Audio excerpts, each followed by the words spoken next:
for joining me. I'd like to spend a little bit of time sharing with you my ideas on collaborative grouping.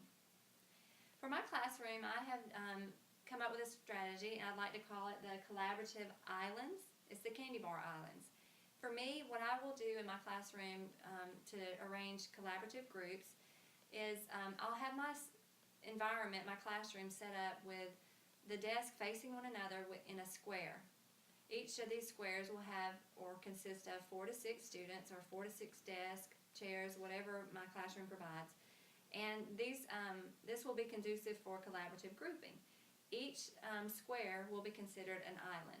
So we will have Hershey Bar Island, Milky Way Island, Reese Cup Island, Baby Ruth, Crunch, and Butterfinger Island.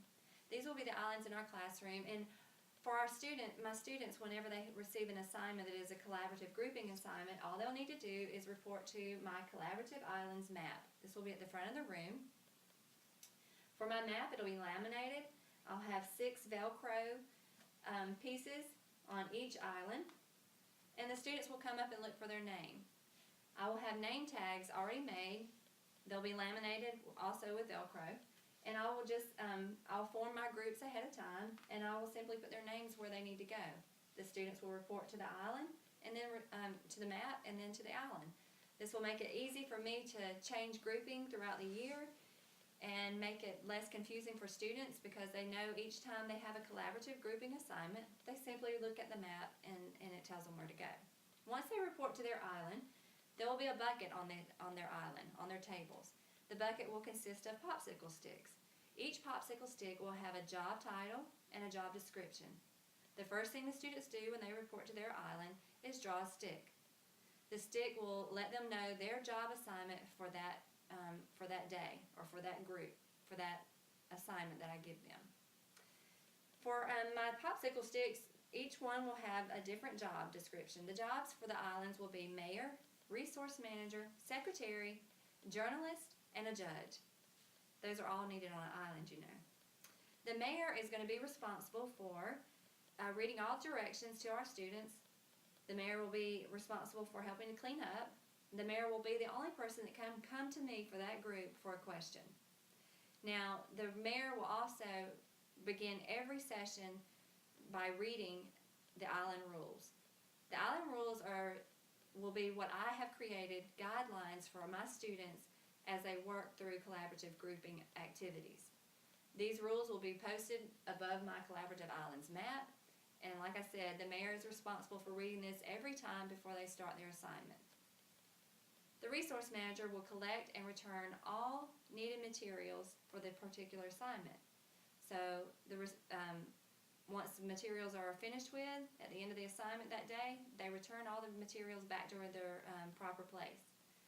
This person is also responsible for making sure everyone has access to the material while they are working.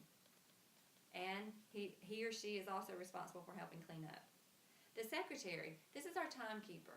This person is going to make sure we stay on task, lets people know how much time's left. This is our timekeeper. This person also helps with cleanup. We also have a journalist. The journalist is going to collect the data for that particular activity. That person will be responsible for recording that data on a sheet that is provided for me, and this person, you got it, is responsible for cleanup.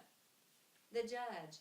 The judge is going to make sure that everyone in the group fills out an anonymous atmospheric pressure card. They will make sure that this card gets brought to me without anyone seeing any information on that card. Now, you may ask, what is an atmospheric pressure card, if I can say it? Well, the atmosphere on an island is very important, and when you're working in collaborative groups, it is important to know that everyone's getting along, that conflict is being dealt with, and that there's a good rapport on that island or in that group. So I will create cards that have questionnaires on there for my students. The questionnaires will allow me to have insight into how the group worked for that day. There could be questions such as, were there conflicts today? How did you resolve them? Did you resolve them? Did you enjoy working with these people today, with your friends today, or these students today? And if you didn't, why didn't you? If you did, why did you? This will be an opportunity for me to assess how the groups are working. And then right along. I will also, my islands map, the way I'll go about forming my groups before the students even realize we're doing an assignment is I will have there's two of my favorite types of groups. There's a homogeneous, which places students together based on their interests and what they like. And for me, I feel like some assignments will need that.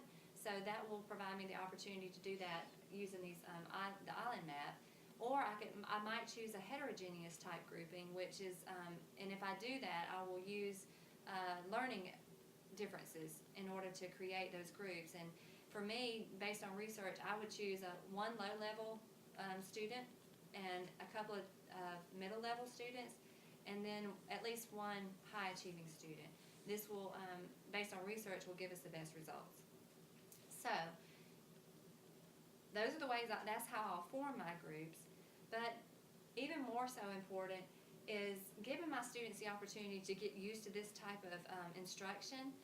For the first couple of weeks within my classroom, I will do collaborative grouping in a different way. It will not be based on content assignments.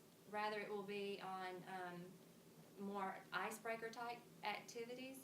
This will give the students the opportunity to get to know one another, to build rapport, to build trust, and it'll also get them used to how the island is going to work, the island system. They'll know to come to the island map to find their groups. They'll report to the islands, and then they'll pick their job descriptions, and then they'll learn how to operate in those with those job responsibilities before they ever get to working an actual content assignment. This will help me also learn my students as they do the icebreakers and get to know one another type activities. It will help me learn them also. Therefore, when I get ready to do the different groupings, whether it be heterogeneous or homogeneous type groupings, I'll know my students better, and hopefully we'll have a better year of collaborative grouping. Thank you for your time.